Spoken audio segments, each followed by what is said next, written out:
So let's just say y'all want to think I'd be willing to risk that. So next 5 to 7 years, potential 120 to $200 million.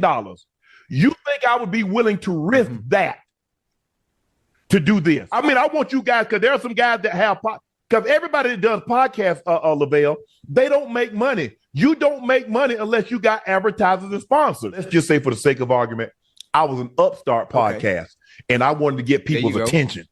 Now okay, that makes sense. Now it makes sense. Now you have a legit argument. All y'all that's talking about I did this for stage, I'm on top of you. Pause. I'm on top. Okay, let's just say we climbing a mountain and I'm at a higher stage than what you guys are. Right.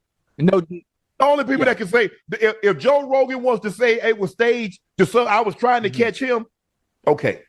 If Alex Cooper call you daddy, okay, I ain't finna argue with her.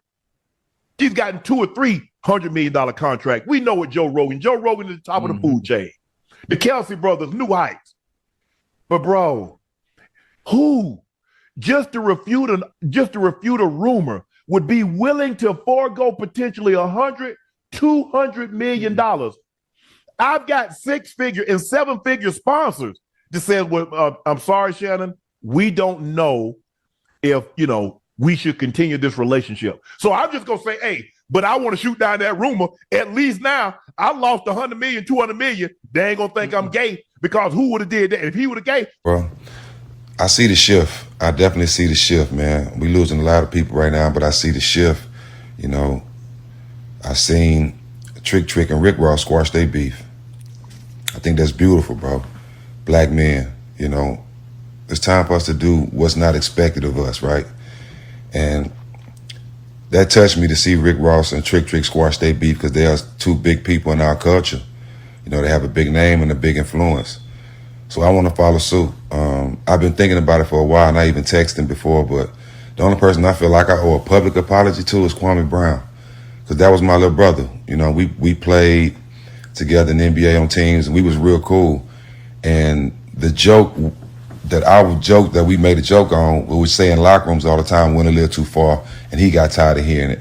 And I had to look at it from his side. So I'm publicly apologizing to my little bro. And I think everybody should wake up and do that. I can't lie to y'all and be real with myself.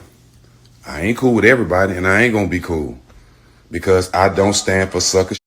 And there's a lot of sucker shit going on, and there's a lot of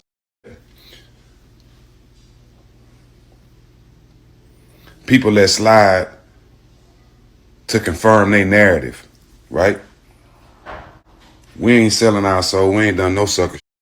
But the sucker shit is still going on. And a lot of times, if you don't address the sucker shit, and if you don't address the people who doing the sucker will become contagious. And then the youth will start believing that the sucker way to go. Right? Point blank. So, yeah, I'm willing to squash certain people, but I'm human. There's still some people I don't, and I'm going to stand on that. Sorry. Yo, it's Big Ant, the spokesman, man. We back. Another edition of Urban Politicians TV, UPTV. Make sure you stay on your pivot at all times, man. Had to come tap in as the conversation on the issues between Stephen Jackson and Shannon Sharpe, and the past issues between Stephen Jackson and Kwame Brown have became a topic of discussion once again. As y'all seen right there, Stephen Jackson came to Instagram today and said he wanted to publicly apologize to Kwame Brown after seeing Rick Ross and Trick put their issues to the side, hit the stage together out there in Detroit and everything like that, acknowledging we've been losing a lot of people, and if we could get past things, we should, and everything like that. But in the caption, he came back and took some shots at Shannon Sharpe. Straight like that. I only care because we was once teammates and I had to look at it from his point of view. A lot of things was said. I apologize for my side of it. Salute KB. The other guy who says he's above all black podcasts and only listen to Kelsey brothers and Joe Rogan, you got it coming, bruh. You getting beside yourself. Somebody told you wrong. Now, when it comes to Shannon Sharpe, I put that clip in the beginning there from Nightcap where y'all can hear that in full where he got to talking after the viral video of him going live and supposedly doing this 1-2 thing with a female. Initially said that he was hacked, then went live again later on that night and explained more into what happened and things, said that he wasn't hacked. He went live by accident. Well, several people on the internet was like, well, hold on, bro. We don't believe that. We think you're lying. You can't go live on accident on your phone. It's like 4 steps that's got to happen to roll out with your brands and you're selling the T-shirts, the way you telling the story after. It came off as, hey, bro, is he trying to fight this narrative and the joke that people was running with online and things like that? I personally didn't care myself either way, but I just called it for what it is. It looked like it was a setup. It looked like it was staged, whatever. Well, Shannon Sharpe had responded, and I had never even saw that initial response. I just found that on Twitter right now, but I did see the other day when Cameron went live.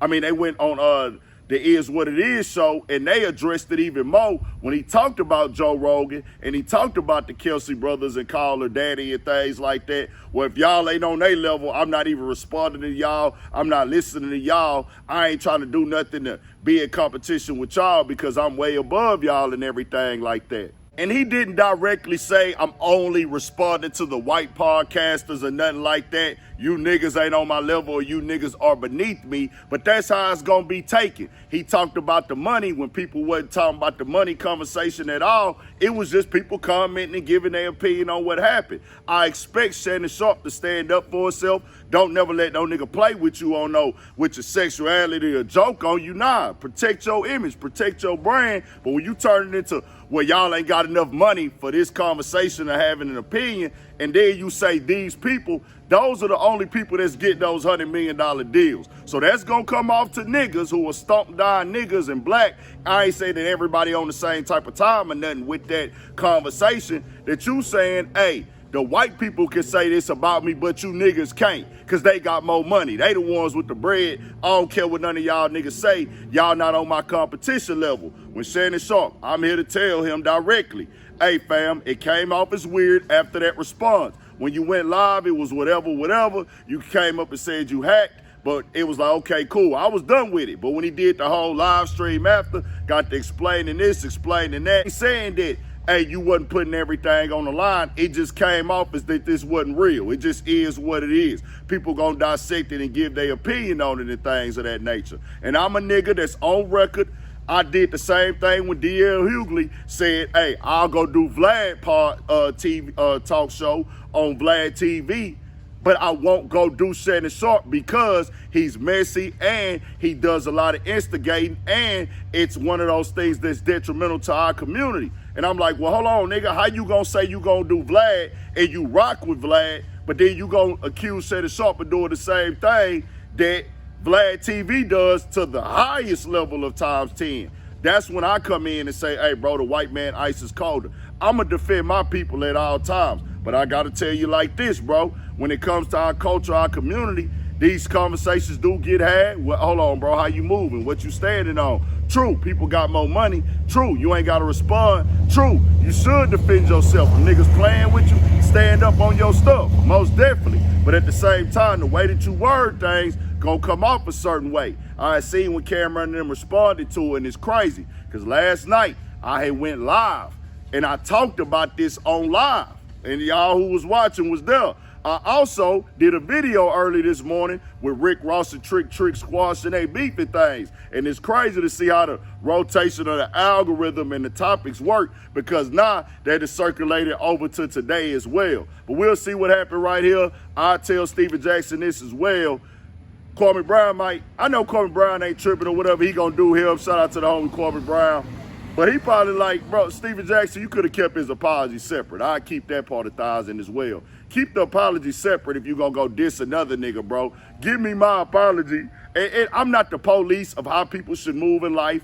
I'm not perfect. I'm not God, but it's gonna come off a way when you do certain things for Shannon Sharpe or anybody, or say certain things. Sometimes it ain't what you do, it's how you do it. When you come off and say, hey, man, let me apologize to him and everything like that, But then, hey, nah, at the same time, I ain't rocking with Shannon Sharpe. It's like, well, bro, you could have went on ahead and just gave me an apology and got on that nigga on some other time and things like that. But tell me what y'all think. We got more coming, more videos, all that. 1000 for shit show. Stay on your pivot.